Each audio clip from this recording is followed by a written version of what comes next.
चमकपुर गांव में गोपाल नाम का एक लड़का रहता था।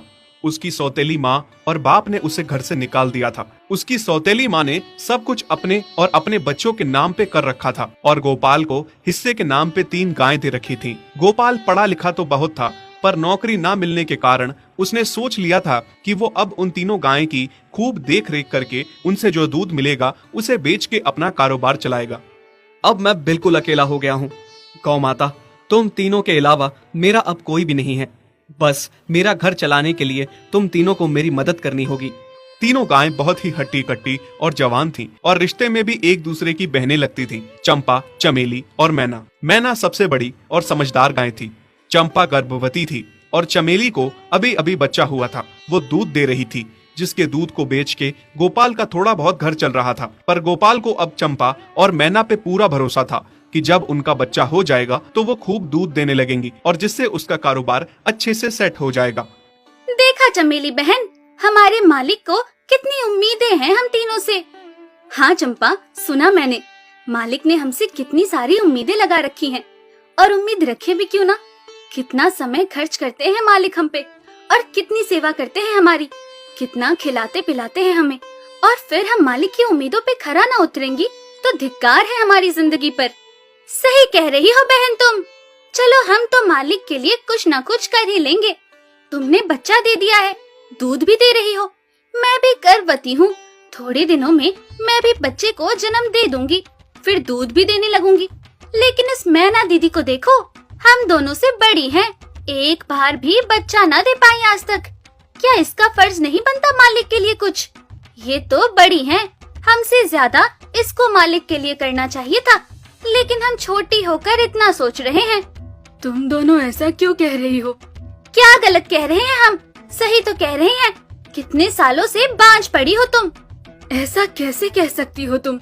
बच्चा देना ना देना मेरे हाथ में थोड़े ना है। मैं भी तो माँ बनना चाहती हूँ ना। मैं भी चाहती हूँ कि दूध दूँ और मालिक को मेरे दूध से कुछ फायदा हो। अरे तुम क्या बच्चा दोगी जो इतने सालों से नहीं दे पाई? तुम ये ख्वाब लेना बंद करो कि तुम बच्चा दोगी और तुम्हारे दूध से मालिक को कोई फायदा होगा।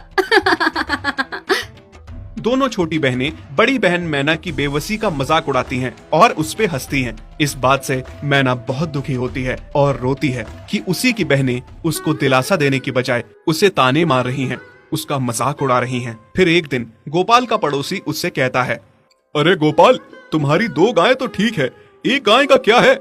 उससे तुम्हें कोई फायदा नहीं है, बेच क्यों नहीं देते उसे?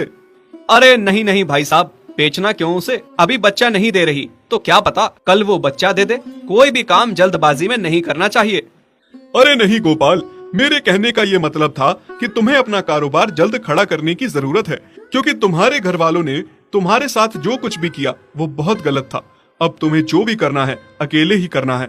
आगे शादी भी तो करनी है तुम्हें, उसके लिए भी खूब पैसा कमाना पड़ेगा। जब तुम्हारी सारी गायें दूध देंगी तभी तो कारोबार अच्छा चलेगा ना।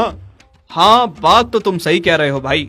मेरी मानो तो तुम अपनी गायों को क्रॉस करवा के देख लो, शायद उससे बच्चा हो जाए। हाँ, ये सुझाव तुमने सही दिया, मैं कल ही ऐसा कर लेता हूँ।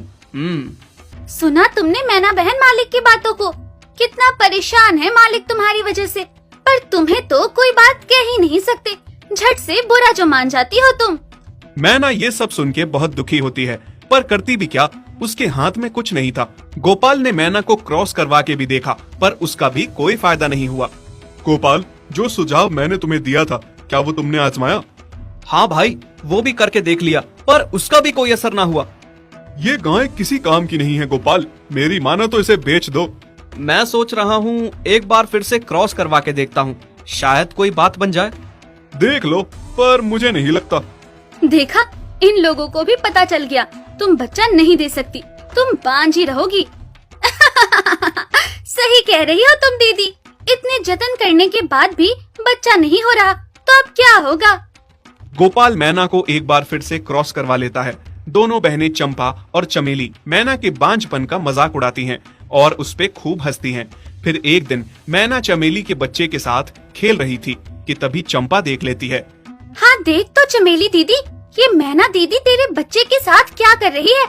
मुझे समझ में नहीं आ रहा, तू इस बांझ के साथ अपने बच्चे को कैसे छोड़ सकती है? जब मेरा बच्चा आ जाएगा